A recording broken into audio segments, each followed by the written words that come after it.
Okay, with that, welcome everybody. I'm Annabelle Rosser. I'm a policy analyst with Atlas Public Policy. Today, we're hosting a webinar on measuring direct pay impact. It'll include a quick update on direct pay, given everything that is going on right now, and we'll end with a call to action to share your stories. If folks that you know who would be interested in this webinar were not able to make it today, we'll be circulating a recording after the event, and I encourage you to share it with your network. So I'm going to kick us off with a quick context scene setting to level set for everybody, bring everyone up to speed, and answer the why this is useful right now. I'm then going to hand things over to AC Meyer from Lawyers for Good Government, who's going to give an update on the state of direct pay, answer some big legal questions folks have been asking. I'm then going to hand it over to Laura J. from Climate Mayors, who's going to outline some of the other advocacy efforts that are ongoing to protect direct pay. One of which will be sharing your project data. I'm then going to hand it over to Mo Khatib from Atlas Public Policy, who's going to introduce the new direct pay tracker that Atlas is developing with all of these project partners. We'll hear from a couple of cities who've already shared their stories with the tracker, and then run through how to actually put your project on the map if you have one to share. And folks can follow along with a live demo there if they're interested in doing that. At the end, we'll have at least 10 minutes, maybe more, if we go through things quick enough, for questions. So please save your questions throughout. I mentioned at the top of the webinar, but if you just joined, there's a Q&A feature. That is where you can send in your questions throughout the webinar. We'll go through those first. We're going to try to reserve the chat for sharing links with you all throughout. All right, so as many of you, I'm sure, are aware, IRA funding has been in flux since January 20th. There's been a lot of confusion, many executive actions and funding freezes targeting Inflation Reduction Act climate spending. This has primarily been targeted at grants and loans. There's been backs and forths about attempts to freeze funding and judicial orders stopping those freezes. In some, there's been a lot of confusion and uncertainty about what is going on. And so today we're hoping that we can provide a little bit of information, at least share out what we do know about direct pay specifically. With that, I'm going to hand it over to AC Meyer from Lawyers for Good Government to give a quick overview of the state of direct pay as we know today, especially given the current federal landscape, and go over what legal action is already being taken. So hi, brief introduction for me. I am the supervising attorney for tax at Lawyers for Good Government, and I've been working with clean energy tax credits since before the IRA and watched the initial IRA bill move through Congress and was providing updates and advising clients on that bill as it moved through Congress. So I've been around direct pay and the Inflation Reduction Act pretty much since its beginning and have been following it since then. We can go ahead and step to the next slide. And one of the things that is kind of critical to understand here is that the IRA was a very big bill and contained a lot of things. So when we hear things like the IRA funding is frozen, etc., that's talking about the grants and the pieces that are being kind of competitively awarded under the IRA. The direct pay piece of IRA is strictly tax credits. So these are tax credits, they're not grants. They are mandatory spending, they're non-discretionary on the part of Treasury, so they are not something that can be stopped simply by changing administrative preferences or administrative rules. And what we're looking at here with these tax credits are things that the executive order cannot apply to. This has been confirmed by the IRS during office hours, working with people at Treasury, talking with them. We know that filings continue to be processed as normal. We've seen tax credit refund checks through direct pay.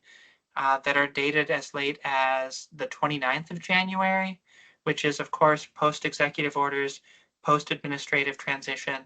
And these checks have also included interest on late payments.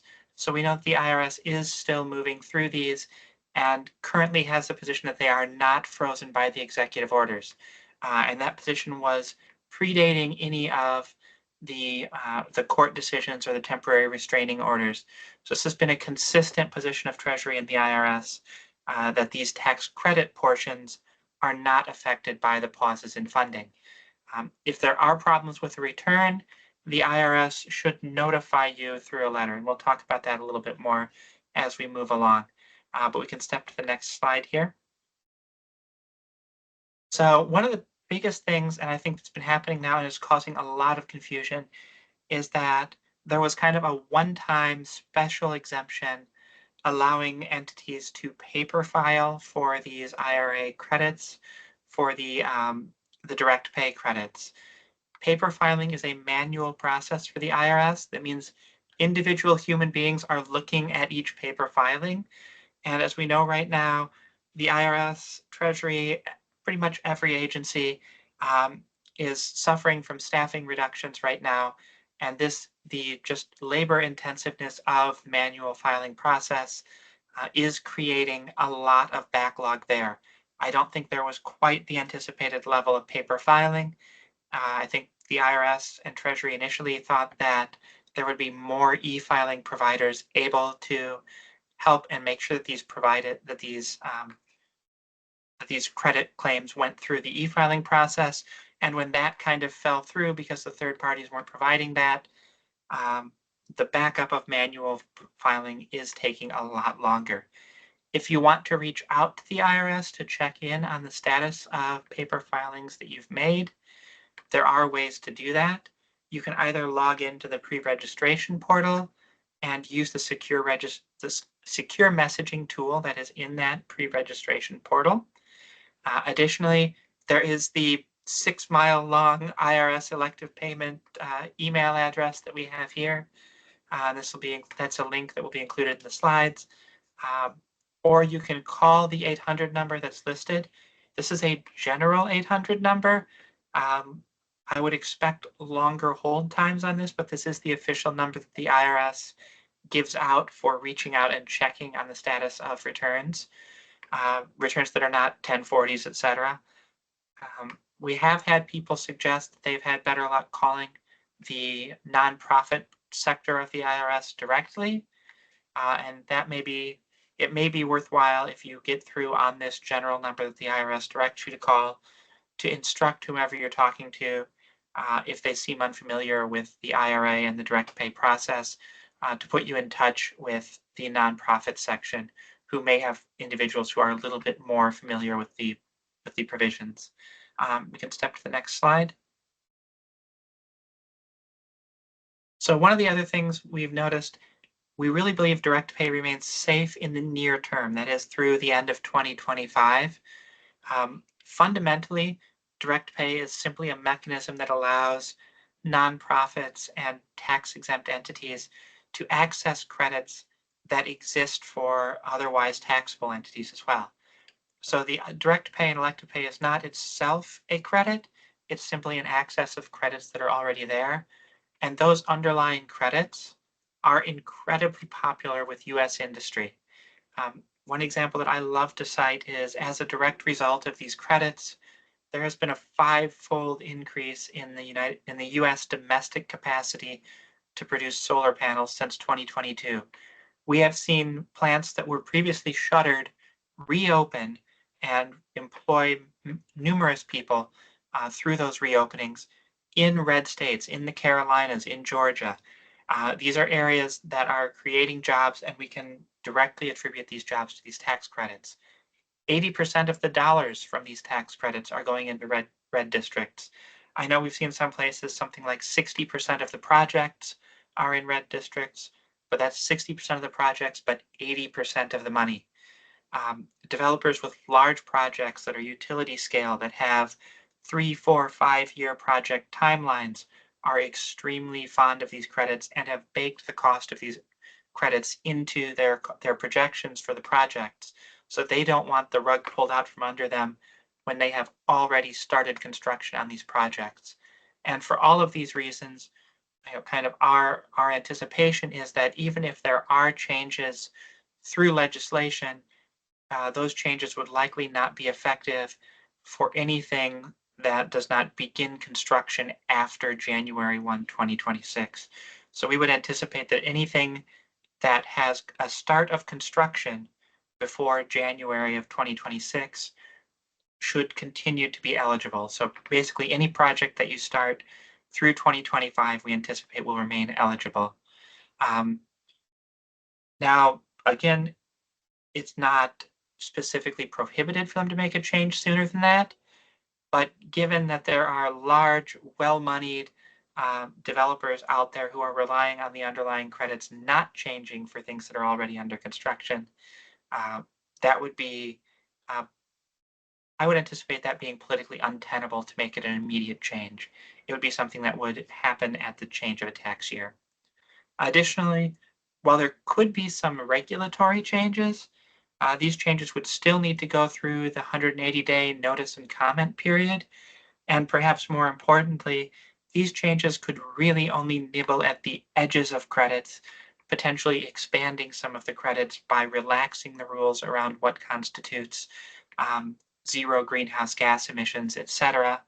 They can't actually remove the credits through regulatory changes. They might be able to add a hoop or two to jump through, but we would have significant notice of that, time to prepare, and it's not something that we would anticipate being a significant difficulty through regulatory changes. So where we're looking at right now is for 2025, get projects done, get them under construction, and we would anticipate that these will be safe for working with the direct pay credits. And we can move to the next slide again. So for those of you who have filed and haven't heard anything back yet, what do you do if your payment's delayed? The first thing that I like to say is double check that you haven't received a letter from the IRS.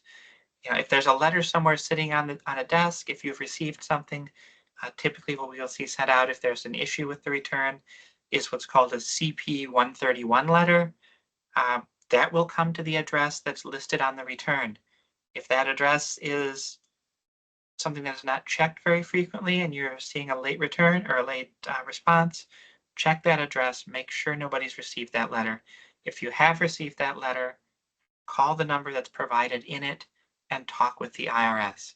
It's absolutely possible to dispute any changes that they make, but you have to be on top of that and have to respond within the time window noted in the letter. If there's no letter received, you can call the IRS nonprofit division directly, and this is the direct nonprofit line that I mentioned, kind of alluded to in an earlier slide. That number will go directly to the nonprofit division to talk to them about the return. If you talk to the IRS and they come back and say, we have no record of this return, we're not familiar with it, this is where it's important, if you've done a paper filing, to have that certified mail receipt, to have that return receipt that shows the IRS received the documents. And if you've been working with Lawyers for Good Government, I know I have been a broken record, or I guess to update that for modern times, a buffering YouTube video repeating that you need to file with certified mail and return receipt requested. And this is why, is so that you have that proof. When you have those documents, it's a lot easier to go back to the IRS and say, we filed, we sent it on this date, which is within the due date, and we show that you received it. So in those cases, if you have that documentation, the IRS can allow you to resubmit the return and treat it as a timely filed return. If you don't have any proof that you mailed it, that becomes much more difficult. And so that's just where we want to make sure that you have those ready when you're talking with the IRS to show that things have been mailed. And if you have e-filed, your e-file provider will be able to show an e-file acceptance for you, and you may have to coordinate with them to get that. Next slide. So this is a question we've gotten from people, is what lawsuits, if any, have been filed? Right now, in terms of lawsuits relating to direct pay, nothing. Nothing's been filed there. We haven't actually done that because we're not really in a time frame where it's relevant, or where it's long enough that we can show that we can say that the IRS has definitively refused to pay.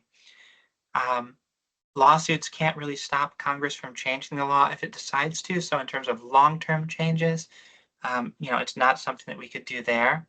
But like I said, it is possible to sue to enforce payment of credits that have already been claimed if the IRS refuses to pay and does not provide reasons why they're refusing to pay. Essentially, if the IRS says, yeah, you qualified, we're still not paying, then we can get into suing for an enforcement of payment. Typically in those situations, we're looking at payments that are delayed 6 to 12 months or more from payment before we can get into kind of inferring that there has been that refusal. I'm seeing a question in chat just about if you are told that there's a CP 131 but did not receive the letter, you would need to work with the IRS representative there to kind of work with them, find out what was changed in the CP 131 and make that dispute. If you're past the window, that becomes a little bit more difficult, and you would want to engage counsel. Basically, you'd want to retain tax counsel there because that's a specific situation that would need individualized legal advice. And kind of next slide, we can go in and talk a little bit. And one thing, this is another thing we get a lot from entities that are used to working with grants, is are there risks to sharing our project data? Generally, no. There's no federal reason why you can't share project data with other entities, with fundraising entities, with advocacy entities. There's no reason at law that would stop you from sharing that information.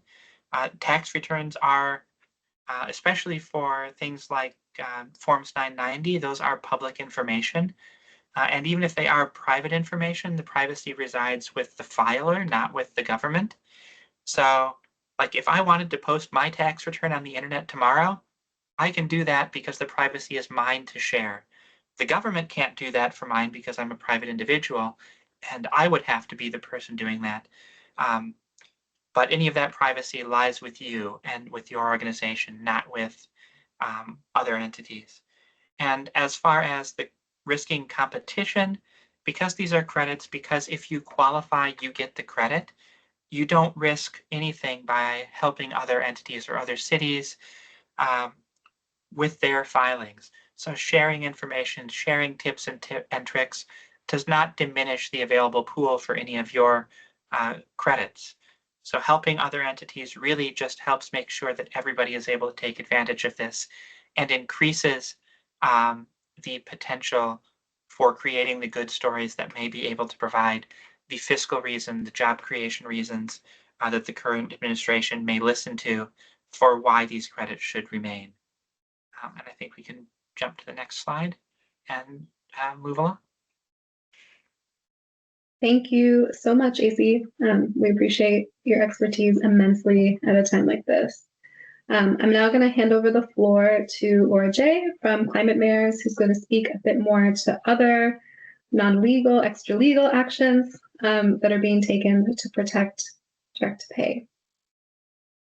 Thanks, Annabelle, and thanks to AC for that really fantastic overview.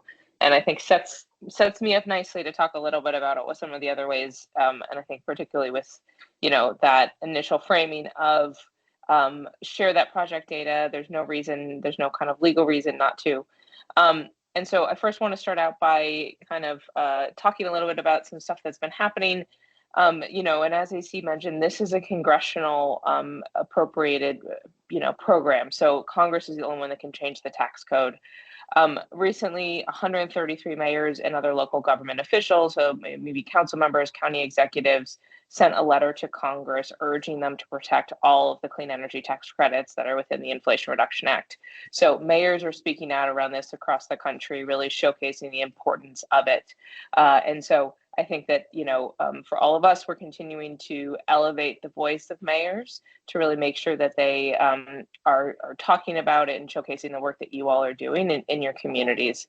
Next, I didn't realize this was, yeah, there we go. Okay, so the first one, ways you can do is around advocacy. So we'll continue to be identifying ways to do this, but I urge everybody, if you have projects that have utilized direct pay, that are in the process of it, are projects that are under development that you're considering and looking at the financials and the importance of being able to finance your project because of direct pay, communicate that to your members of Congress, communicate that up at other levels of government. It's really important that they understand that our representatives understand what this is.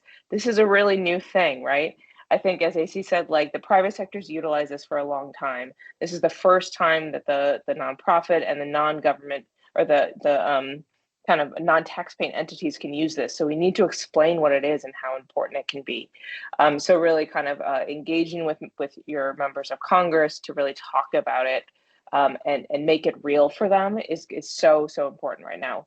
As AC said, continue to file, right? If anything is going to change, it's not going to be, the impacts won't be felt immediately this year. So please continue to get those projects filed, track everything, mark everything down, make sure that you have all the information, as AC said, just in case something happens.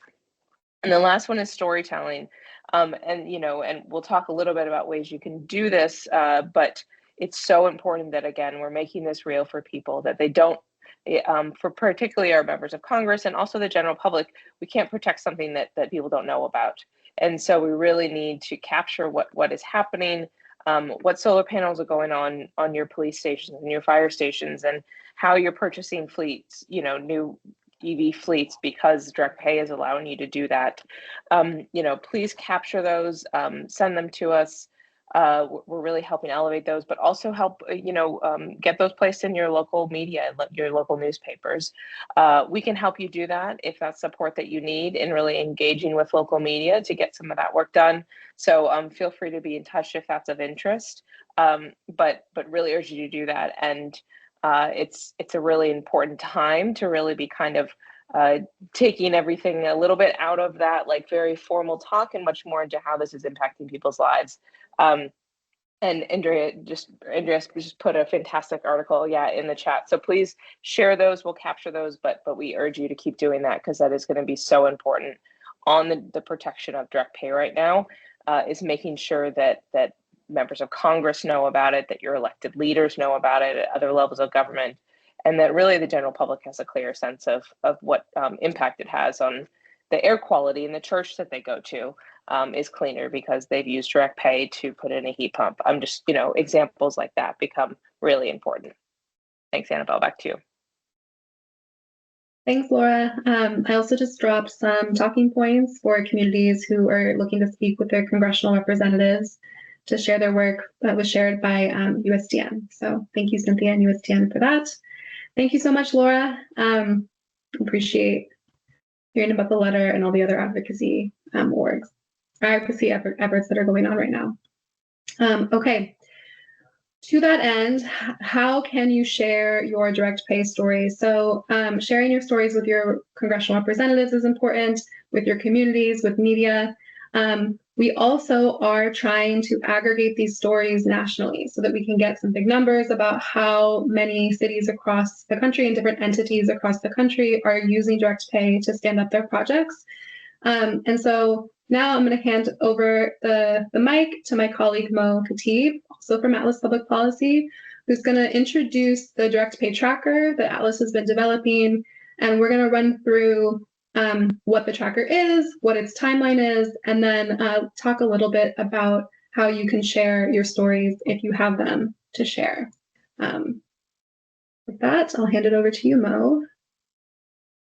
Thanks, Annabelle. Hi, everyone. My name is Mo Khatib. I'm a policy associate here at Atlas Public Policy. Going to go over some of the work that we're doing with our direct pay tracker that Annabelle just mentioned. A good segue from Laura's last point on storytelling here. So, why do we want to share these stories? We believe that direct pay is a critical facilitator for clean energy projects to be implemented, projects that many of you are likely working on. And we believe that amplifying these stories is critical to defending direct pay as our federal policy landscape begins to shift.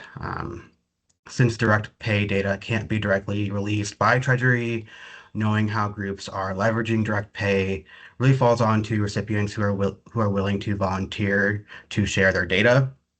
Under Biden's administration, Treasury had made efforts to collect and publish these stories through its Clean Energy Storytelling Program, which was launched last winter. The program is presumably discontinued. The site's no longer active under Trump. But there have been a few complementary data collection efforts happening to collect these direct pay stories. For example, Undaunted K-12 has been tracking school district direct pay projects. Practice Green Health has been collecting these stories from hospitals and community health centers. Our goal here is to really capture any and all direct pay projects, especially ones that are led by local governments, as they have been major early adopters of direct pay. And with the data that we're hoping to collect, we're hoping to map it in a way that's interactive and accessible, and also create opportunities for analysis of the data. We want to show that these tax credits are being leveraged and place them into context and things like that. And what's in the pipeline right now is our direct pay tracker. You can see a snippet of what this is going to look like on this slide here. This is still under development. We're still building out our project database. But what this tracker will do is visualize where these projects are happening nationwide. This will be a publicly accessible tracker. Some project data will only be shown in the aggregate, such as a tax credit amount. Above this map that we're hoping to mainly display, we're going to have some high-level summary statistics, such as KPIs. We're hoping to showcase the number of projects, number of jurisdictions that are leveraging this direct pay tax credit, the total tax credit amount, and other metrics, such as how many disadvantaged communities are being served.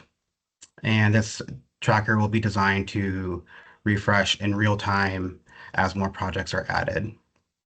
And our launch goals early spring, hoping to send an invite or an update to everyone's inbox who registered to this invite. And I think we can go to the next slide here. So in terms of our survey form, our goal was something that's quick and easy to fill out. We don't have a ton of required questions, but the ones that are required are pretty important, to say the least. There are a few buckets of data that we're hoping to gather. Number one, it's good for us to know the type of organization the payment's going to.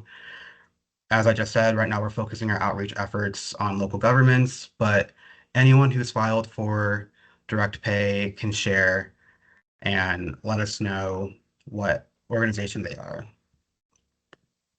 If you're a school district, we encourage you to share your data with Undaunted K-12. If you're a hospital, community health center, we encourage you to share with Practice Green Health. We can share their survey forms here in the chat. However, in either case, if you prefer to just fill out our form, we could share that data with those groups too, so you can fill it out in one place. Moving on, for project details, we're wanting to know what type of project that your payment is supporting. If it's to help purchase EVs for a city fleet, a rooftop solar project. We're asking for location information.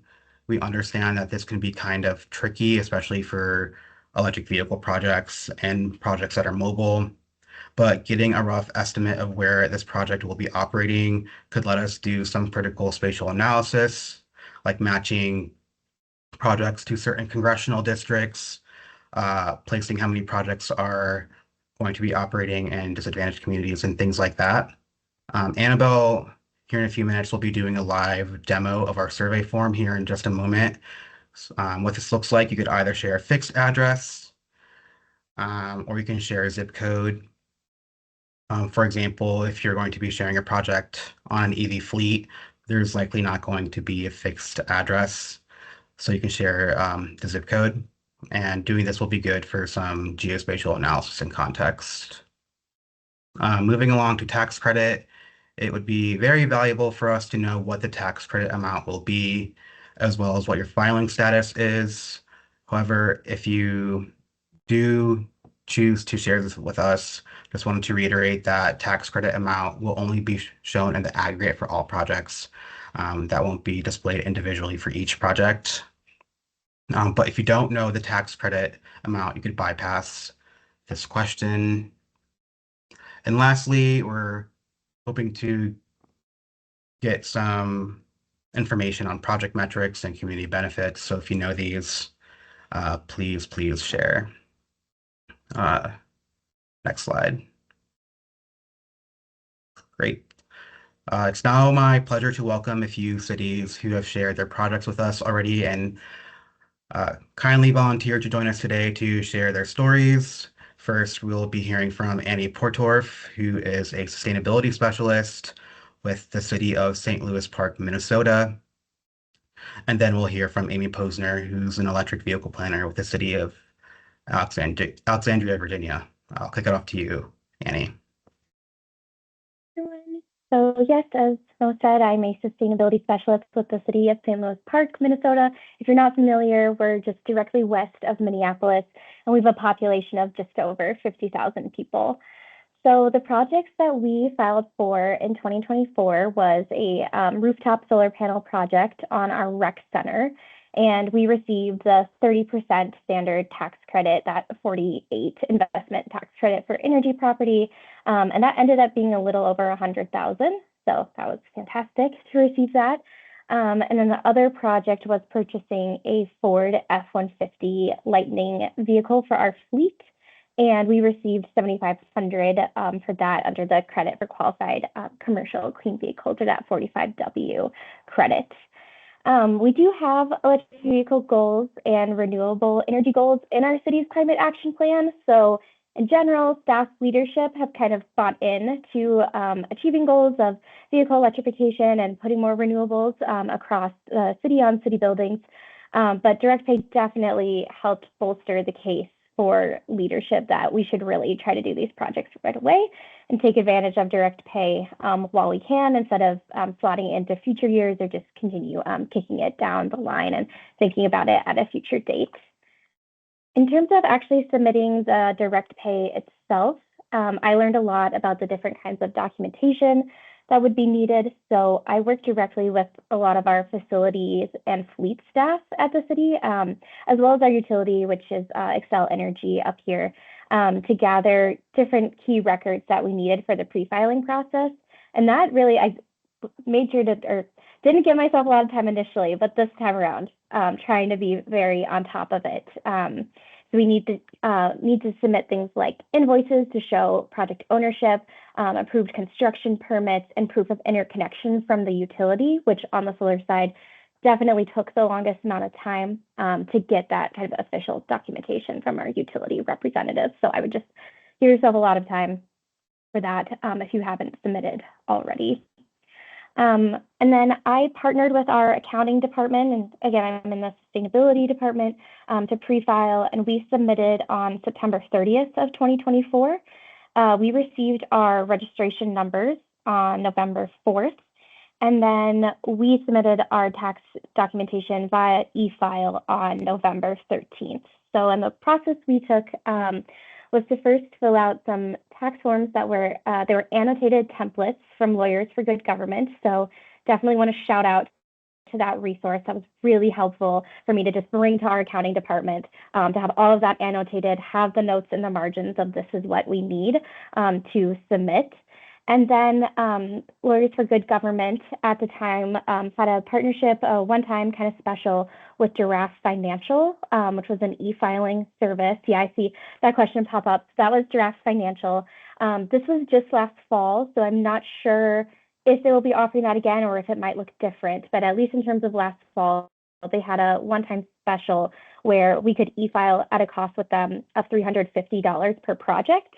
And so that was $700 overall. And again, we in total got over $115,000. So that was quite helpful and definitely worth it for us, thinking about the amount that we got back. And then we received our check January 24th. So just a note that I learned from our accounting department, it was, even though we e-filed, we received a physical check, and it was like very unmarked, and it didn't say like from the IRS, this is direct filing or anything like that. So maybe something to alert whoever will be receiving that check for to look out for. But yeah, that is what I have to share. Happy to answer any questions later about our process. Great. Thanks so much, Annie. Next, we're going to hear from Amy Posner. She's an, again, electric vehicle planner with the city of Alexandria, Virginia. Over to you, Amy.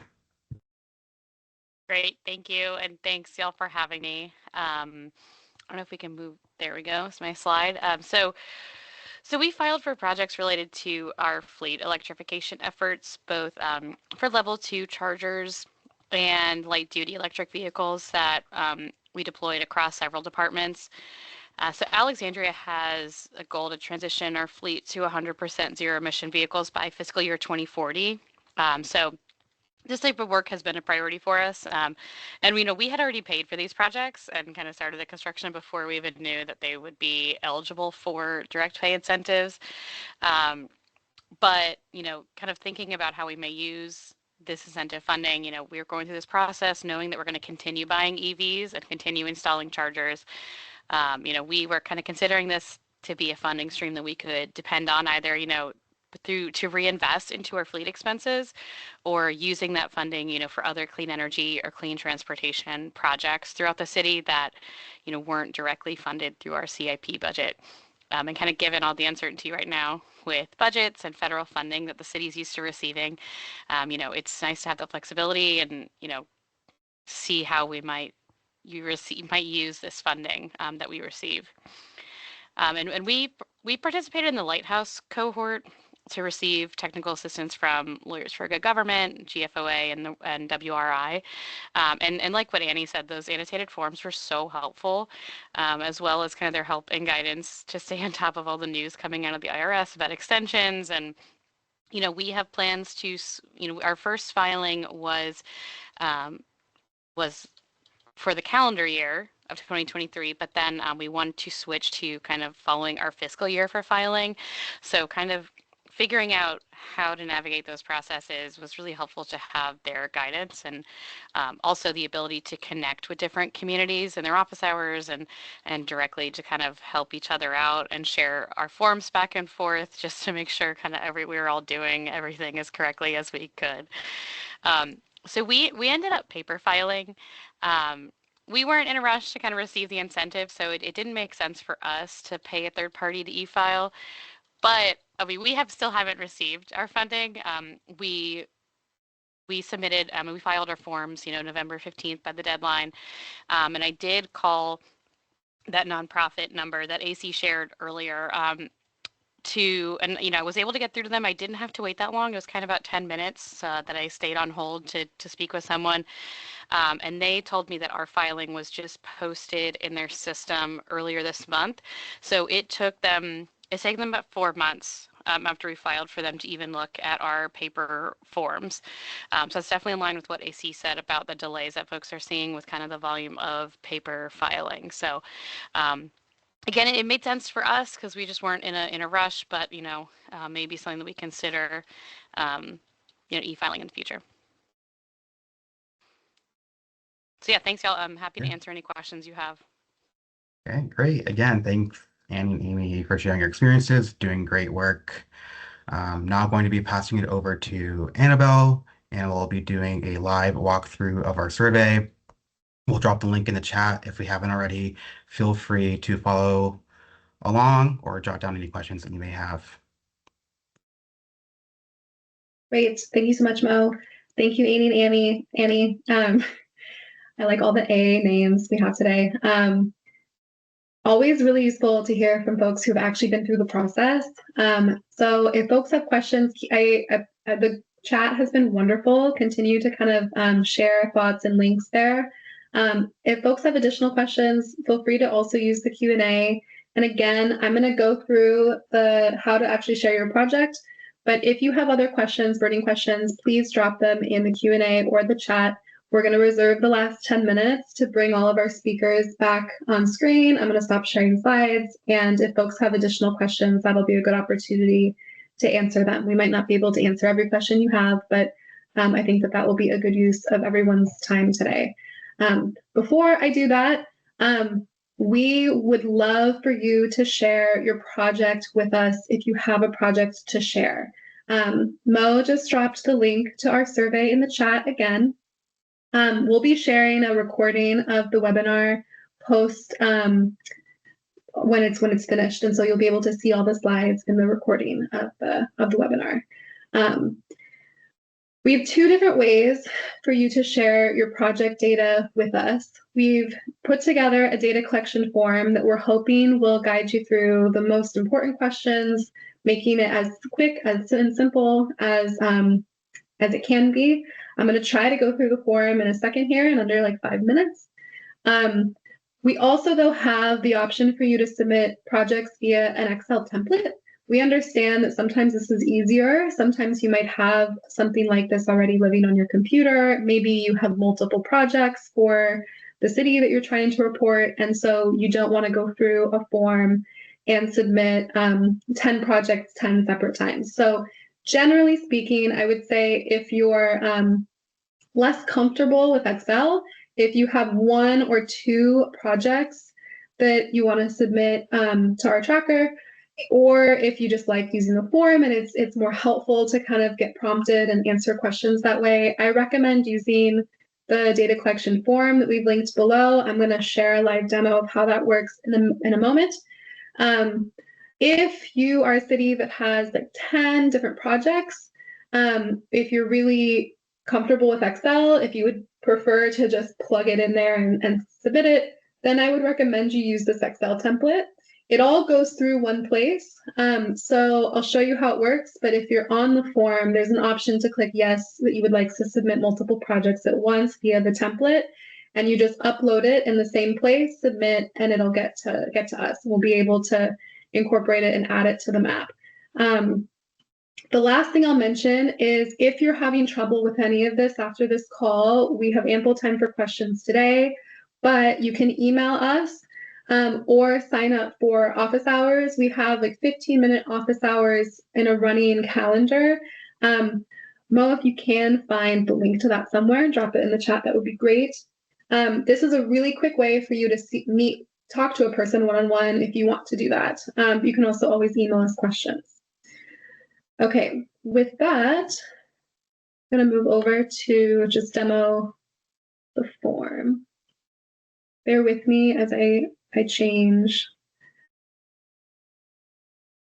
things up.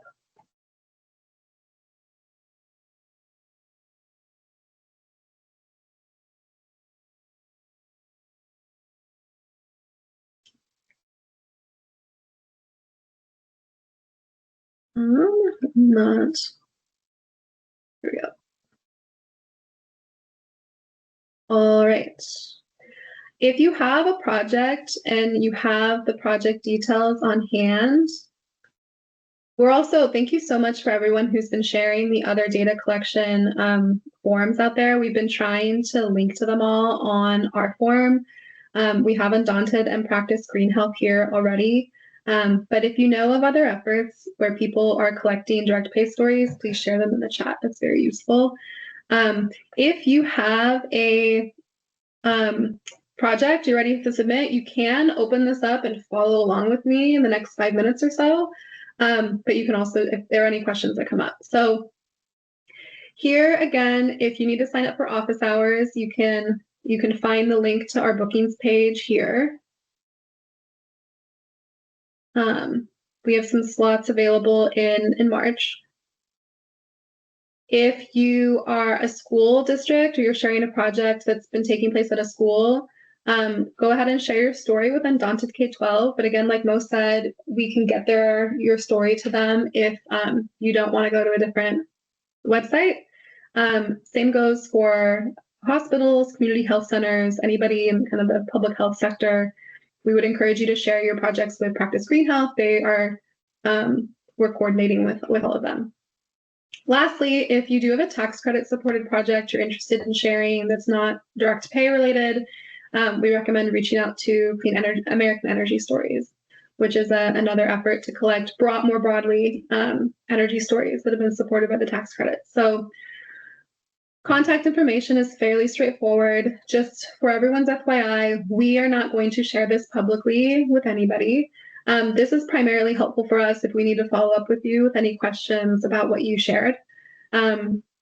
Here is where, if you go ahead and click yes, it'll erase everything below, and all you have to do is upload the form here. You just click on this Excel template, it will go ahead and download the form for you. You can open it, fill everything out, and then upload it here. Then we're going to ask who owns the jurisdiction. Here I just said an example city. We're going to ask what kind of jurisdiction it is. So if you're a local government, let us know if you're a city, town, county, special district.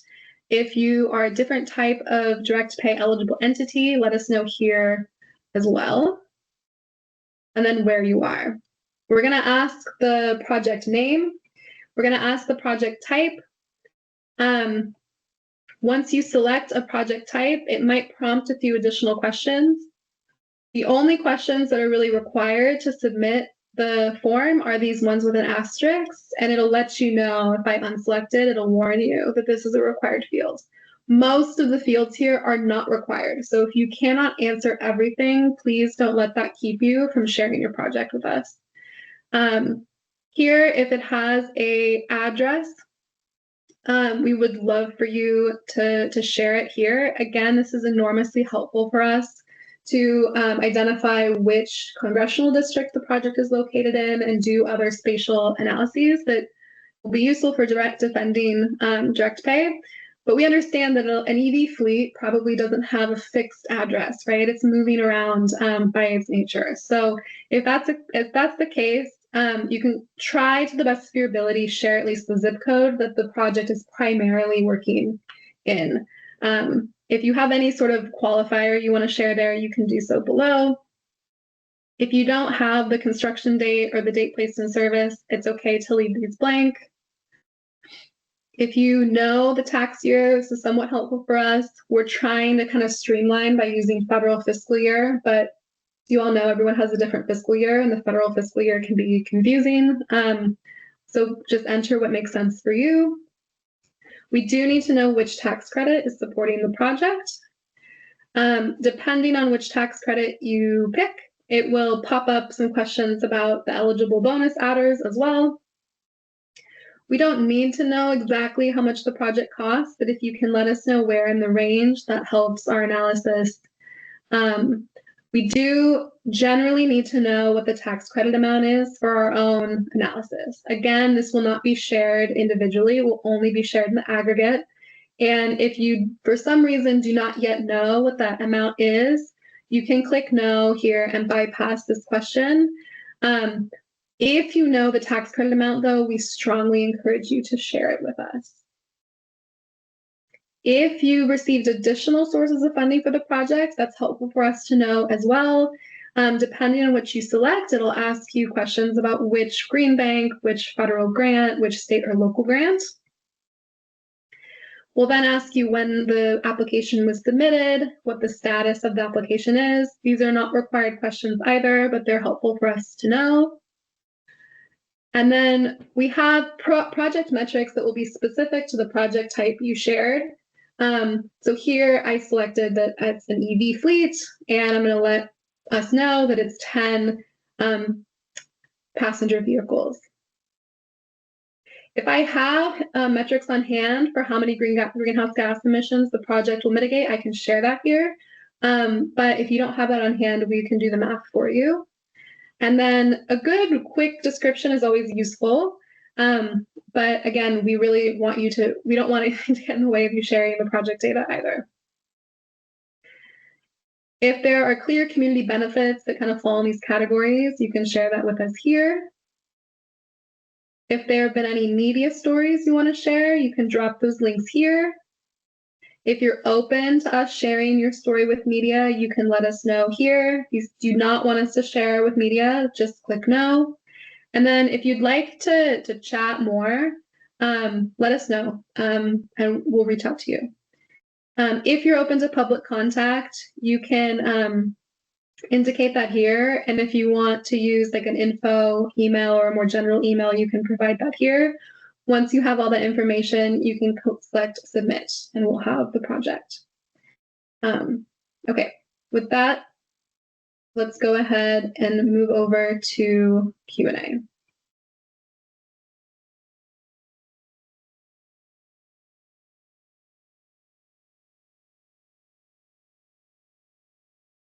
Okay. I think people have been furiously answering some questions in the chat. But I see one question from, let me try to start at the top.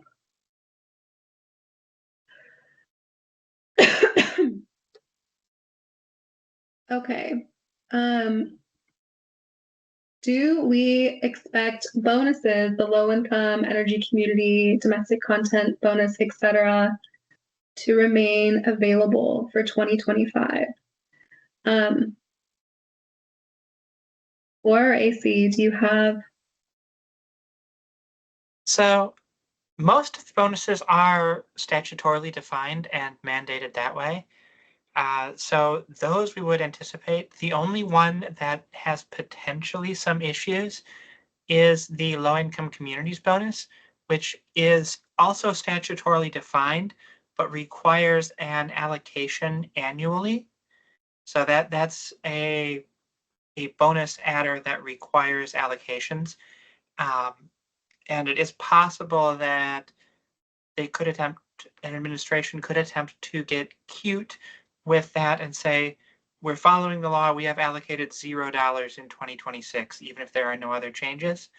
So going forward, that's a potential piece that the low-income communities bonus may not be available in 2026, even if the overall legislation does not get changed. But realistically, any of the other credits would require changes to statutory law, or any of the other bonuses. See. Laura, I think you might have some thoughts there too. No, AC, I think you covered it. I was agreeing. Thanks, And I've seen one on interest calculations in the chat. So those are calculated starting on the date that is 45 days past the actual due date. So for example, if we are dealing with November 15th, it would be 45 days past November 15th would be when interest would begin to accrue. In terms of actual interest amount, that's a variable amount that's going to be tied to published rates each month. I think right now it's around 2.5% or 3%. I'm not sure. I haven't checked those rate tables recently. It's not a massive amount, but it is in that range, and it's working from begins to accrue 45 days after the due date. So if you submit well in advance of the due date, the interest still doesn't begin to accrue until after that due date on that 45-day deadline. Annabelle, there were two questions on the form itself that seemed pretty quick to answer. If we're only looking for projects if they've already been filed, or if we're also looking for projects that are under construction, but filing will be done in 2026. And then also one on the Excel template, will it indicate which questions are required or not? Thanks, Laura. So I'll answer the second one first. There's an optional next to the fields that are not required in the template. That said, the language and the help text in the form, I think, is useful. So if you're filling out the template, it might be worth looking at the form side by side so that you get that additional help text.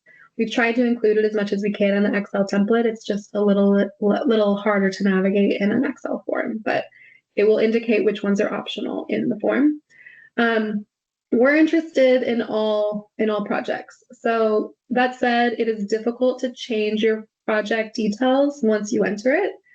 We can follow up with you. You can follow up with us, but I would recommend submitting your project once it's fairly set in stone. Doesn't have to be filed yet. You can let us know the filing status at that question if you're filing next year.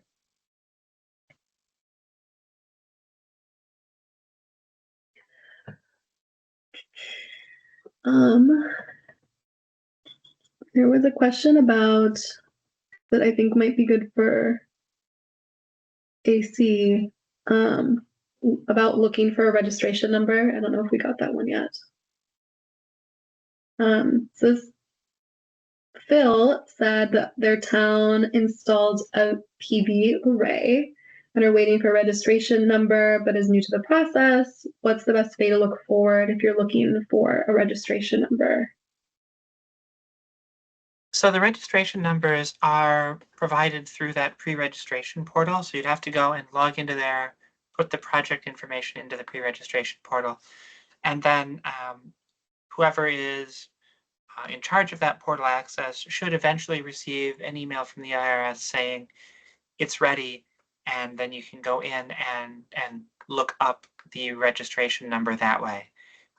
We also recommend, because sometimes those emails go into spam, etc., once you've got the project in there, make a habit of checking in at least once a week. That way, if the number does get issued and you don't see the email, you at least have, minimal wait time. But that will be part of the pre-registration portal, and it should just be a matter of logging back into that portal and checking on the submissions that you've made. Great, And thank you, AC. if you haven't gone through that portal, there are resources on L4GG's page, and Atlas, I'm sure, has resources for that as well. There are numerous pre-registration portal resources that we can get you connected with. We have a couple questions sort of related to the low-income communities bonus. One is that since the Justice 40 maps have been removed, is there another source there that will be accepted? I don't know if anyone knows the answer to that. I know that for at least our dashboard, we have that data saved. And so if anyone needs to access the Justice 40 maps, those have been archived, but it's a good question for the bonus eligibility. AC, do you know the answer to that? The way it's written in law, as long as you have evidence and trustworthy evidence that it's in an area that is eligible. So I think that would include generally archived copies of those maps, because they're not anticipated to change within the year, I don't believe. So yeah, I think those archived copies should be sufficient documentation, generally speaking. Statutorily, from the tax credit perspective, it doesn't care where you're getting the information as long as the information is correct. So that's really just a matter of making sure that you have it from a trusted source and that you're getting that archived information from an entity that you know is not going to be manipulating it or otherwise potentially altering it. So entities like Atlas, entities like L4GG, or the people on the call are probably good sources for archived copies of that. But I wouldn't just, get an archived copy of it that you find on Reddit. We definitely have an archived copy. We're trying to find a link for it. We'll drop it in the chat shortly. We have like a minute left. So there was another.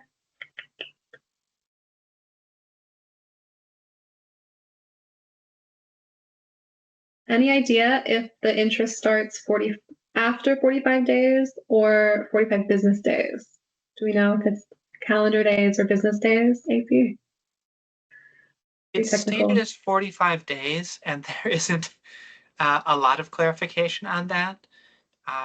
It has historically not been something I've run into a lot, so I am admittedly not sure off the top of my head. Happy to run that down a bit, and we can get that information out. But off the top of my head, I don't recall whether that's calendar or business days.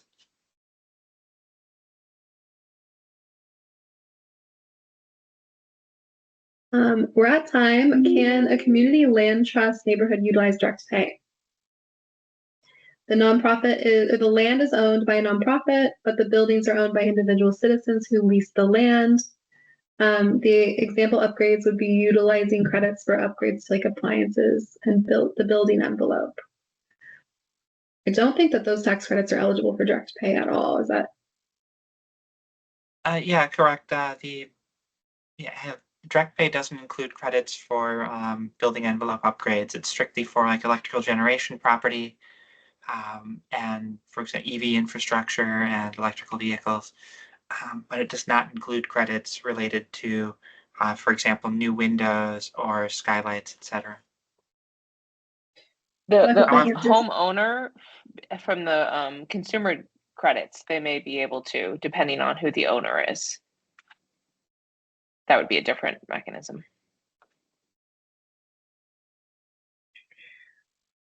Timeline for logging projects is we are hoping to launch this sometime next month. So if you have a project and you can log it now, doing so in the next week or two would help us tremendously. However, once it's launched, we'll continue to accept projects. So there is not necessarily a strict timeline for logging projects. There's not a deadline, there's not a cutoff, but please, please, please log it in the next week or so if you can. Because the sooner we get big numbers, the quicker we can hand them to advocates to bring to congressional meetings and different advocacy efforts. So time is of the essence, but there will be no cutoff necessarily. I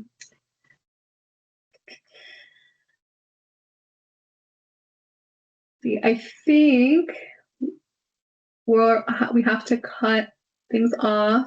But yeah, it's just to confirm, okay, to file or to log projects that are not filed or pre-registered. Go ahead and do that on the form. Okay, with that.